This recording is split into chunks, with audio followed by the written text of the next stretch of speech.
And hello again from Fox News in Washington. President Obama prepares to deliver his 7th State of the Union address this week, his first before a Republican-led Congress, after hitting the campaign trail to push a reboot of his domestic agenda, unveiling proposals to fight cybercrime, help people go to college, and give workers extended paid family leave. But last week's terror attacks in France and the president's sharp censure of Congress over new sanctions against Iran have cast a shadow over the president's efforts to pivot to his domestic policy.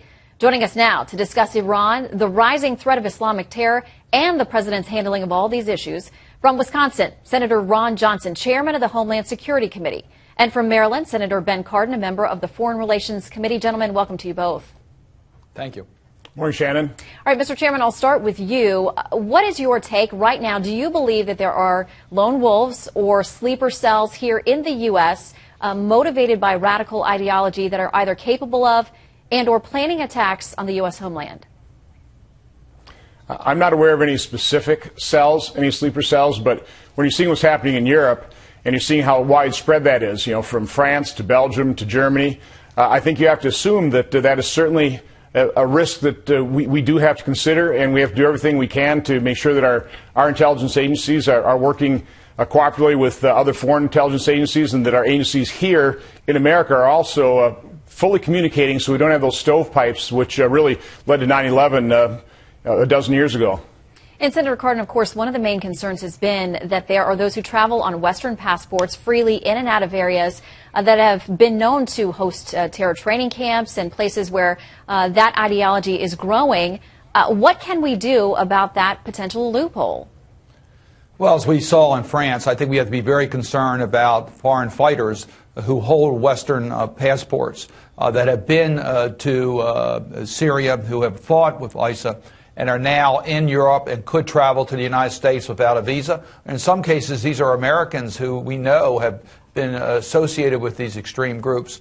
It's really important that our intelligence community concentrate on those who are the highest risk to the United States. And we have to share that information between our European partners in the United States so we know exactly where these individuals are and we can be on the highest alerts. All right, Senator Johnson, your colleague mentioned Syria. Of course, that is an issue of growing concern. I want to put up a map showing what appears to be almost a doubling of the territory controlled by ISIS, and that's since we began airstrikes with coalition forces in that area. We also have the complication of Bashar al-Assad still operating in that area, and there are many reports that his forces and those loyal to him are actually fighting against the forces that we're counting on to fight against ISIS. What does this administration need to do with regard to Syria?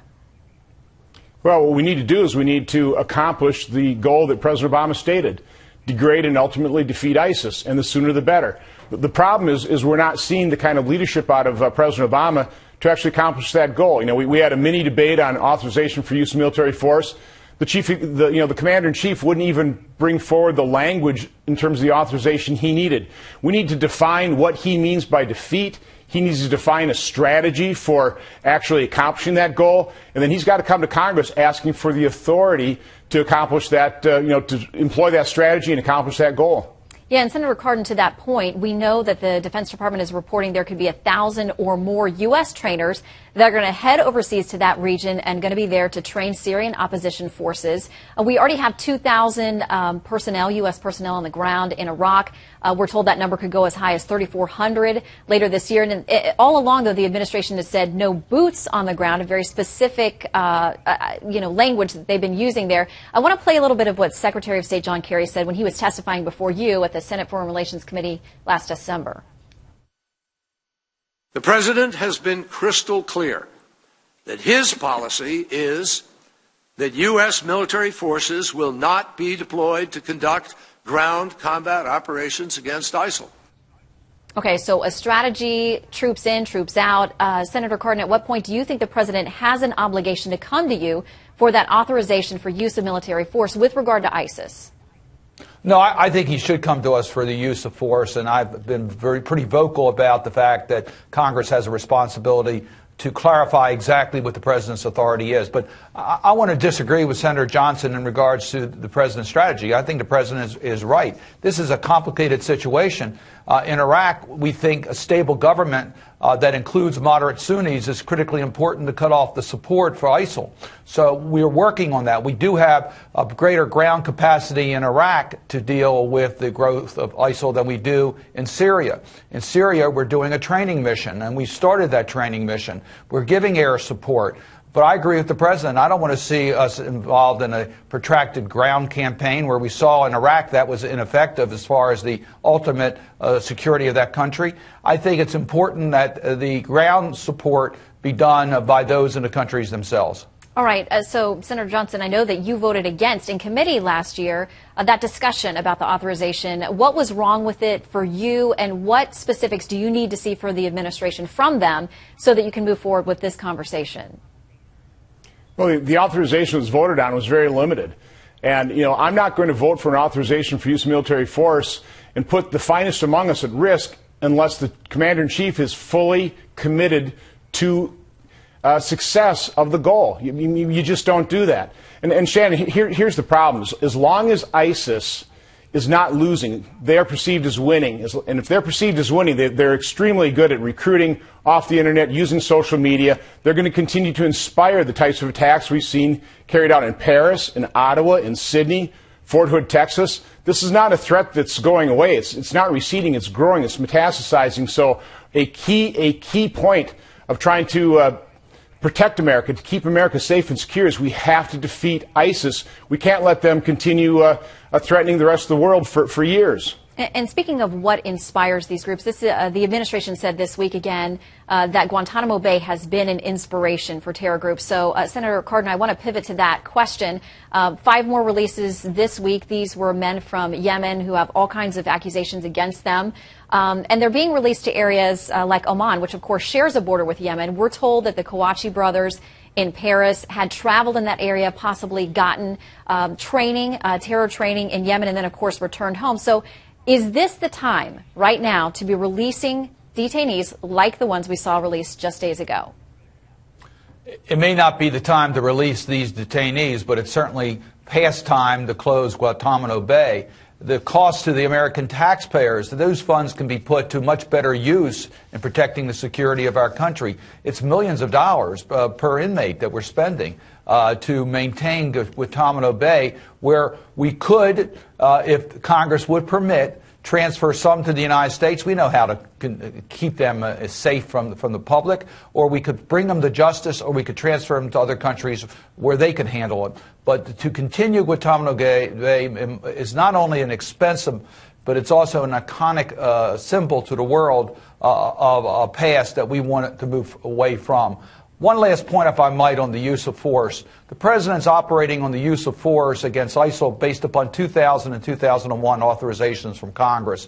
Circumstances have changed dramatically since those days. It's critically important that Congress exercise its responsibility and pass an authorization for the use of military force for the president. And what I continue to hear from folks on both sides of the aisle on the Hill is that they need to hear from the administration those specifics. So we'll watch to see if that is coming in the days and weeks ahead, as both sides are asking for it now. I want to play a bite from Josh Earnest this week talking about Guantanamo Bay, and Senator Johnson then give you a chance to respond. Here's what he said. The prison at Guantanamo Bay continues to inspire violent acts around the globe. So it's not as if we can avoid violence by just keeping the prison open and keeping them all locked up. All right, so Senator Johnson, Senator Cardin says we know how to handle these people here. You can transfer them to U.S. prisons. So far, Congress, in a bipartisan way, has done a very good job of blocking the administration from doing that. So what do you do with these people?